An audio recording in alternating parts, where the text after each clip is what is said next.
और मैं BEd first semester का छात्र हूँ और आज हम पढ़ेंगे जेरोम ब्रूनर का संज्ञानात्मक विकास का सिद्धांत।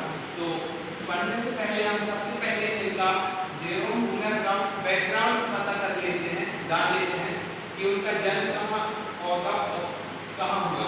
तो जेरोम ब्रूनर का जो जन्म है वह हुआ था 1 अक्टूबर 1915 1 अक्टूबर 1900 कब हुआ था 1 अक्टूबर 1915 और मृत्यु जो है उनकी वो हुआ था 5 जून 2016 और ये निवासी जो थे कहाँ के रहने वाले थे न्यूयॉर्क के रहने वाले थे और जो किस कंट्री में पड़ता है अमेरिका में पड़ता है यूएस में। और इन्होंने जो एजुकेशन करी क्वालिफिकेशन उसमें उन्होंने सबसे पहले बीए किया। क्या किया? BA bachelor of arts. इनका बीए कंप्लीट कब हुआ? 1937 और बीए के बाद इन्होंने पीएचडी किया। पीएचडी कब कंप्लीट हुआ? 1942 4 साल बाद 1941। पीएचडी इन्होंने किस विषय में किया? संज्ञानात्मक विकास का सिद्धांत दिया। वो एक और वैज्ञानिक हैं जीन पियाजे, उनके संज्ञानात्मक विकास के सिद्धांत के समरूप हैं, लगभग एक समान है। तो इस दोनों को एक विकल्प के रूप में देखा जाता है।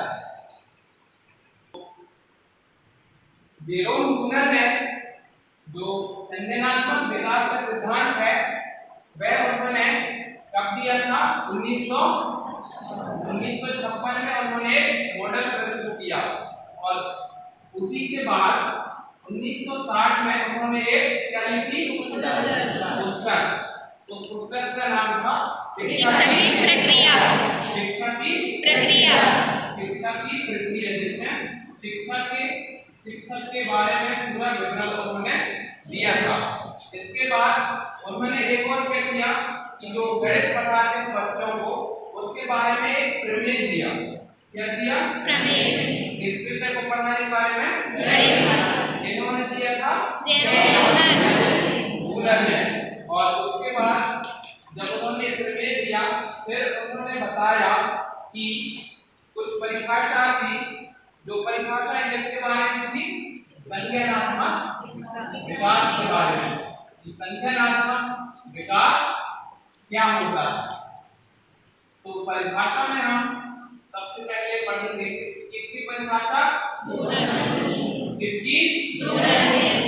सबसे पहले पढ़ेंगे जेरोम ब्रूनर की। सबसे पहली परिभाषा दी उन्होंने कि जो शिक्षक हमें पढ़ाता है छात्रों को उसका क्या अर्थ है? तो उसका अर्थ यह होता है कि बच्चों में व्याख्यात्मक विकास न होकर मुख्यतः अधिगम का जो क्या होता है उनमें जो क्रिएटिविटी हो, ना कि सिर्फ व्याख्यात्मक विकास हो। यह परिभाषा उन्होंने किन्होंने दी? कि बच्चों में अधिगम जो सीखने की जो क्षमता है उसका विकास हो।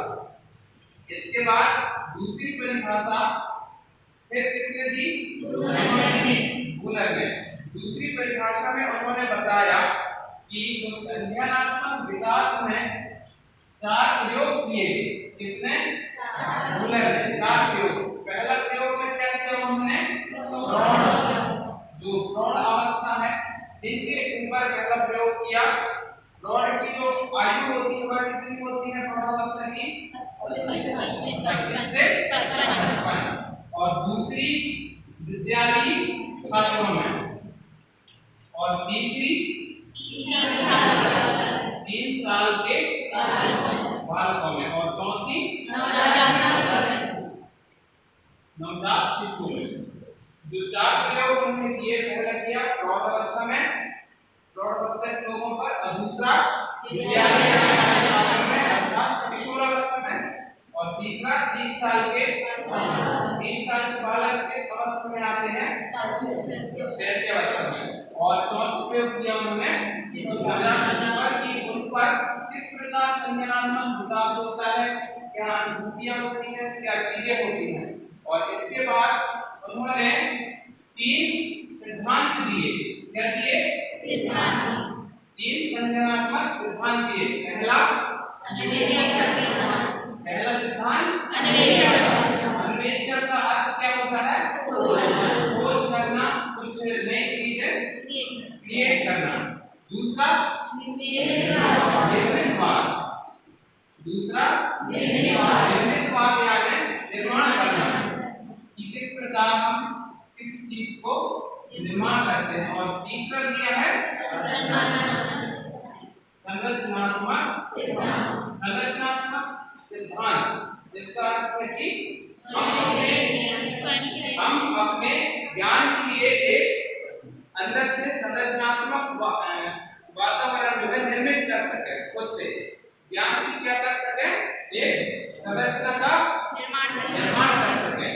ये 3 उन्होंने सिद्धांत दिए हैं। पहला सिद्धांत क्या दिया? अन्वेषण मतलब खोज करना। दूसरा सिद्धांत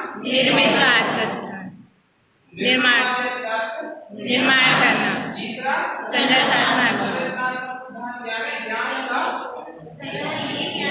सृजन करना। इन्होंने दिया है इस सिद्धांत के अनुसार संज्ञानात्मक सिद्धांत। संज्ञानात्मक यानी क्या होता है? सोचना, समझना और विचार करना। इन्हीं सब चीजों से जो है ये 3 उन्होंने सिद्धांत दिए हैं। संज्ञानात्मक विकास के 3 जब सिद्धांत हो गए तो इनका जो स्तर होता है, जो संज्ञानात्मक विकास वह 3 स्तर होते हैं। उसके कौन कौन से होते हैं? पहला क्रियात्मक यानी कि क्रिया विशेष, जिसमें हम अनुभूत करते हैं। देख के सुन के थोड़ा सा ज्यादा समझ नहीं आता है, सिर्फ अनुभूति कर सकते हैं। जैसे कुछ देख के हमने स्माइल किया, जैसे शैशवावस्था में बालक करता है। दूसरा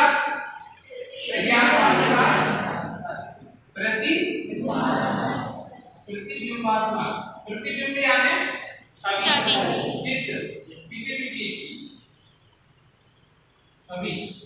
और तीसरी जो स्तर है कौन सी है? संकेतात्मक स्तर। कौन सी? संकेतात्मक अर्थात संकेतों को समझते बालक जो है थोड़ा डेवलप हो जाता है। क्रियात्मक जो स्तर रहता है वह कब से कब तक रहती है? 0 से 2 वर्ष।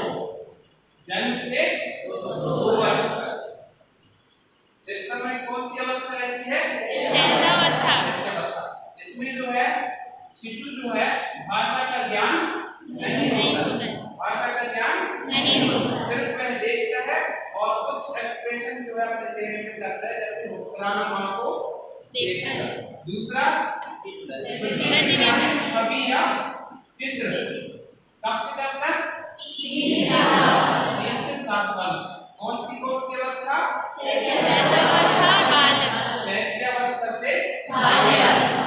इस अवस्था तक आते आते वह अपने मन में छवि जो है बनाने लगता है, जैसे मां को याद करना, उसका चेहरा, कोई खिलौना है उसे याद कर खिलौना, उदाहरण। और तीसरा स्तर क्या आता है? संकेत का अर्थ क्या होता है? चिन्ह या प्रतीक और ध्वनि। जैसे हम ध्वनि को सुनकर रोड में साइड से चलने लगते हैं, इस प्रकार से बालक जो है चिन्हों को, संकेतों को, प्रतीकों और ध्वनि आवाज के माध्यम से चीजों को जो है सीखने लगता है। संकेतात्मक कब से कब तक है? 7 से 15। 7 से 15 वर्ष। अर्थात इसका मतलब कौन सी अवस्था? किशोर अवस्था तक आते आते बालक बहुत सारी चीजें जो है सीखने लगता है। और क्या पढ़ा? संज्ञानात्मक विकास का सिद्धांत, जो जीव विज्ञान के संज्ञानात्मक सिद्धांत का विकल्प रूप है, सम्मिलित रूप है, उसी का एक भाग हमने पढ़ा। थैंक यू बोलना। Thank you all of you और बहुत अच्छा लगा, धन्यवाद।